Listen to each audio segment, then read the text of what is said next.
Hello everybody, here we are. I am like so stuffed up with sinus problems. My nose is like twice the size. My eyes are very itchy. So we're gonna do this anyway, but try to forgive me if I start sneezing or something. It's just really bad. All right, so we're going on now with 2 Chronicles, chapter 26, and we're going through the kings, okay? We'll be out of this in the next few days and we'll be into the prophet Ezra. So here we go. Then all the people took Uzziah, who was 16 years old, and made him king in place of his father Amaziah. He was the one who rebuilt Elath and restored it to Judah after Amaziah rested with his ancestors. Uzziah was 16 years old when he became king, and he reigned in Jerusalem 52 years. His mother's name was Jecholiah. She was from Jerusalem. He did what was right in the eyes of the Lord, just as his father Amaziah had done. He sought God during the days of Zechariah, who instructed him in the fear of God. As long as he sought the Lord, God gave him success. He went to war against the Philistines and broke down the walls of Gath, Jabneh, and Ashdod. He then rebuilt towns near Ashdod and elsewhere among the Philistines. God helped him against the Philistines and against the Arabs who lived in Gur-baal and against the Meunites. The Ammonites brought tribute to Uzziah, and his fame spread as far as the border of Egypt because he'd become very powerful. Uzziah built towers in Jerusalem at the corner gate, at the valley gate, and at the angle of the wall, and he fortified them. He also built towers in the wilderness and dug many cisterns because he had much livestock in the foothills and in the plain. He had people working his fields and vineyards in the hills and in the fertile lands, for he loved the soil. So he's doing really, really well. Uzziah had a well-trained army ready to go out by divisions according to their numbers, as mustered by Jael, the secretary, and Messiah, the officer, under the direction of Hananiah, one of the royal officials. The total number of family leaders over the fighting men was 2,600. Under their command was an army of 307,500 men trained for war, a powerful force to support the king against his enemies. Uzziah provided shields, spears, helmets, coats of armor, bows, and sling stones for the entire army, and we know how good they were with those slingshots. In Jerusalem, he made devices invented for use on the towers and on the corner defenses so that soldiers could shoot arrows and hurl large stones from the walls. His fame, don't want to be a leaky faucet here. His fame spread far and wide, for he was greatly helped until he became powerful. But after Uzziah became powerful, guess what? His pride led to his downfall. He was unfaithful to the Lord his God and entered the temple of the Lord to burn incense on the altar of incense. Azariah the priest, with 80 other courageous priests of the Lord, followed him in. They confronted King Uzziah and said, "It isn't right for you, Uzziah, to burn incense to the Lord. That is for the priests, the descendants of Aaron, who've been consecrated to burn incense. Leave the sanctuary, for you've been unfaithful, and you will not be honored by the Lord God." Uzziah, who had a censer in his hand ready to burn incense. Now, a censer is, well, the ones in the Catholic Church are those round ones they swing on chains, and inside there's incense. So I don't know what shape this was, but he had a censer in his hand. Uzziah, who had a censer in his hand ready to burn incense, became angry. While he was raging at the priests in their presence before the incense altar in the Lord's temple, leprosy broke out on his forehead. See, God's not fooling around. When Azariah the chief priest and all the other priests looked at him, they saw, I'm sorry, I'm laughing. Excuse me. they saw that he had leprosy on his forehead, so they hurried him out. Indeed, he himself was eager to leave because the Lord had afflicted him. So they're talking to him and saying, you're doing wrong here. And all of a sudden, his forehead breaks out in leprosy. I mean, what an awful thing to see and what an awful thing to happen, right? All right. King Uzziah had leprosy until the day he died. He lived in a separate house, leprous, and banned from the temple of the Lord. Jotham, his son, had charge of the palace and governed the people of the land. The other events of Uzziah's reign from beginning to end are recorded by the prophet Isaiah, son of Amoz. Uzziah rested with his ancestors and was buried near them in a cemetery that belonged to the kings. For people said he had leprosy, and Jotham, his son, succeeded him as king. So he was only buried near his ancestors. He rested with his ancestors and was buried near them in a cemetery that belonged to the kings, for the people said he had leprosy. So he didn't even get to be buried with them, okay? Jotham was 25 years old when he became king, and he reigned in Jerusalem 16 years. His mother's name was Jerusha, son of Zadok. He did what was right in the eyes of the Lord, just as his father Uzziah had done. But unlike him, he did not enter the temple of the Lord. The people, however, continued their corrupt practices. Jotham rebuilt the upper gate of the temple of the Lord and did extensive work on the wall at the hill of Ophel. Or is it Ophi? Nope, it's Ophel, O-P-H-E-L.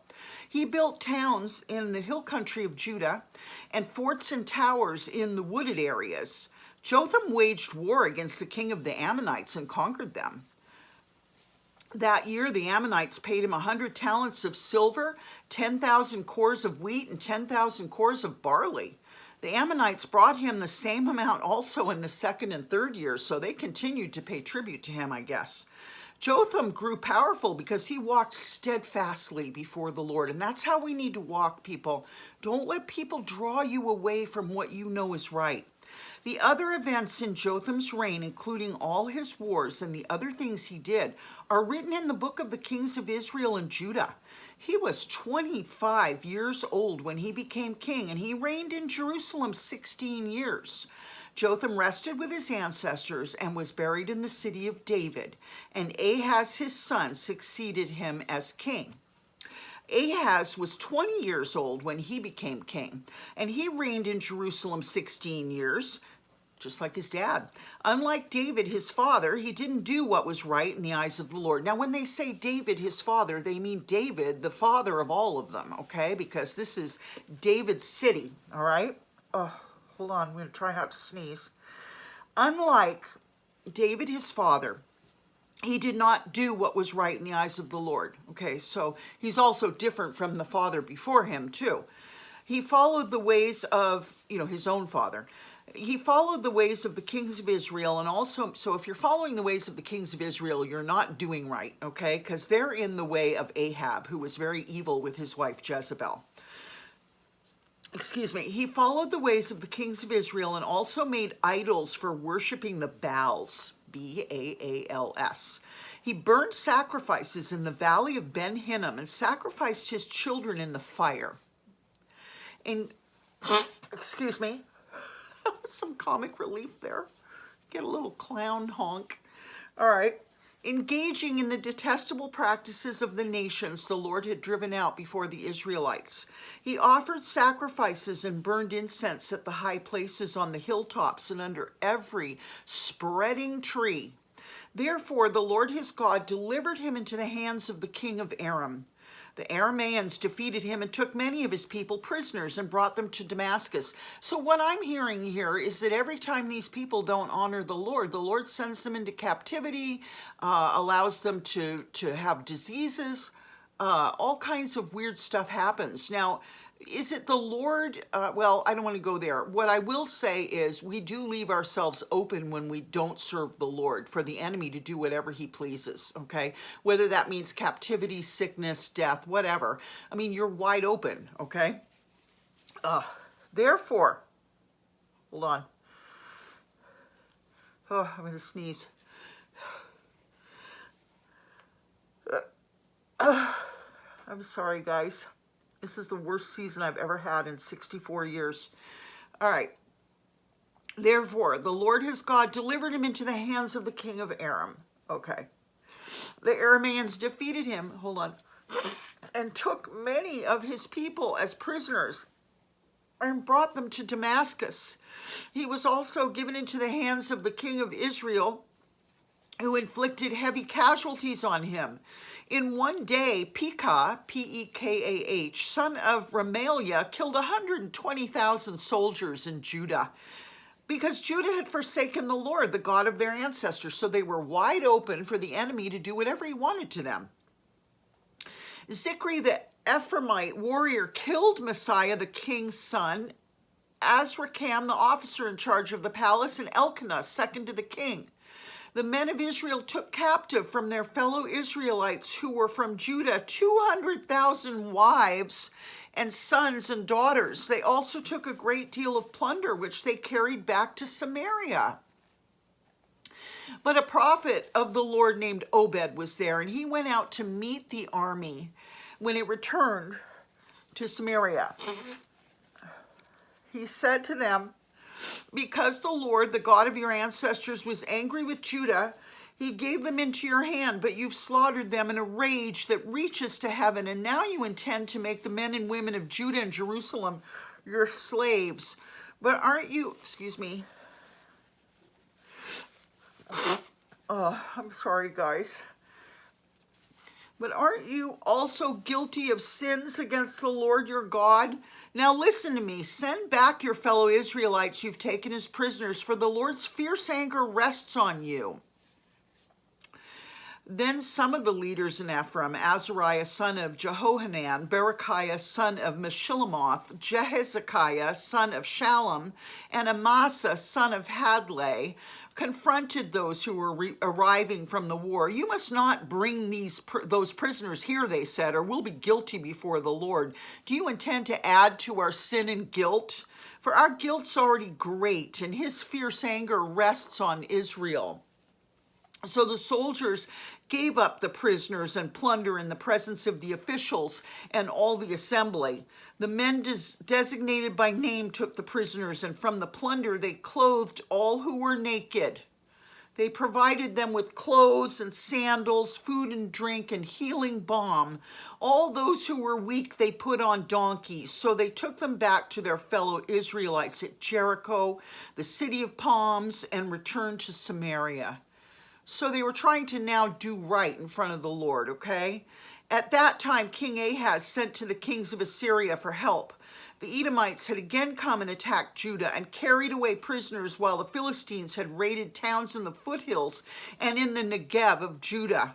They captured and occupied Beth Shemesh, Aijalon, and Gederoth, as well as Soko, Timnah, and Gimzo, with their surrounding villages. The Lord had humbled Judah because of Ahaz, king of Israel, for he'd promoted wickedness in Judah and had been most unfaithful to the Lord. Tiglath-Pileser, king of Assyria, came to him, but he gave him trouble instead of help. Ahaz took some of the things from the temple of the Lord and from the royal palace and from the officials and presented them to the king of Assyria, but that did not help him. In his time of trouble, King Ahaz became even more unfaithful to the Lord. Yeah, that's the right thing to do. Just get naughtier.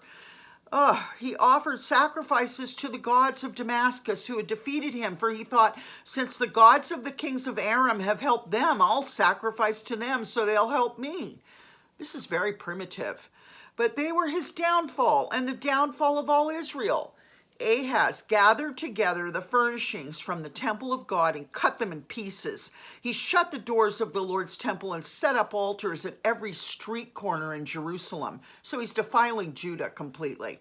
In every town in Judah, he built high places to burn sacrifices to other gods and arouse the anger of the Lord, the God of his ancestors. The other events of his reign and all his ways, from beginning to end, are written in the book of Kings of Judah and Israel, book of the Kings of Judah and Israel.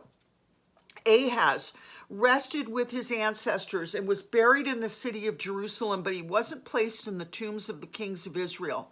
And Hezekiah, his son, succeeded him as king. So tomorrow we'll hear about Hezekiah. I just want to say one thing. I was thinking today about when we were talking yesterday about when you go out to make war in some way, or you go out to accomplish things or something, and then you add to yourself people who don't know the Lord to help you. And it doesn't work. And I've seen this in many situations, and I always know that's not going to work, because it's almost like, you know, when you've got half the people serving one God and half the people wittingly or unwittingly serving the wrong God, that as a force doesn't ever work. Okay, so I just wanted to say that. Also, I want to say that when we look at these kings' lives, okay, we're being shown very clearly what happens to people who come out from under the Lord's protection. As long as they are obeying the Lord, he's protecting them. But the minute they come out from under that protection and shrug him off and say, go away, then the enemy comes in and they end up destroyed. And the Lord allows that to happen, okay? So we want to be careful. We don't want to be paranoid. We just want to find the Lord, get to know him and serve him and please him. We want to be pleasing children to God so that we can be saved and so that we can walk carefully through these days that are upon us. I love you very much. And tomorrow we'll pick it up with 2 Chronicles 29. We've only got another couple days of this. Then we go into one of the minor prophets, Ezra. I believe he's a minor prophet, but he's going to have some things to share with us. So you have a wonderful evening, okay? I love you, and I'll see you tomorrow. Bye-bye.